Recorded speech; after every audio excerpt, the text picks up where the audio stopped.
রাসূল সাল্লাল্লাহু আলাইহি ওয়াসাল্লামের কাছে এসে যদি কেউ বলতে, রাসূলুল্লাহ আমি খুব অসুস্থ, রাসূল সাল্লাল্লাহু আলাইহি ওয়াসাল্লাম কি বলতেন জানেন? রাসূল সাল্লাল্লাহু আলাইহি ওয়াসাল্লাম বলতেন, লা বাসা আলাইকা তুহুরুন ইনশাআল্লাহ। ইয়া রাসূলুল্লাহ আমি অসুস্থ। রাসূল সাল্লাল্লাহু আলাইহি ওয়াসাল্লাম বলতেন, আরে don't worry, it will cleanse up you from your sins if Allah wish. ইনশাআল্লাহ এতে তোমার যে গুনাহ টুনা আছে, পাপ আছে, এই পাপগুলোকে আল্লাহ তাআলা এই অসুস্থতা দিয়ে মোচন করে দিচ্ছেন। পড়েন সুবহানাল্লাহ। তাহলে আপনি অসুস্থতার মধ্যে একটু হালকা হলেন না, যে জ্বরে ভুগতেছি কিন্তু এই জ্বরে নাকি আমার গুনাহ মাফ হয়ে যায়। পেটের ব্যথায় আক্রান্ত, মাথা ব্যথায় আক্রান্ত, কিন্তু এটাতে নাকি আল্লাহ আমার পাপ মোচন করে দেয়, তাহলে একটু ভালো লাগবে না? তাহলে দেখেন, একটা কঠিন পরিবেশকে রাসূল সাল্লাল্লাহু আলাইহি ওয়াসাল্লাম সহজ করতেন।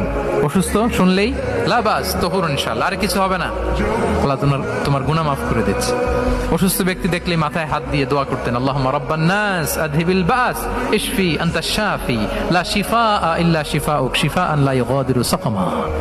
উজ্জীবিত হয়ে যেত অসুস্থ ব্যক্তি।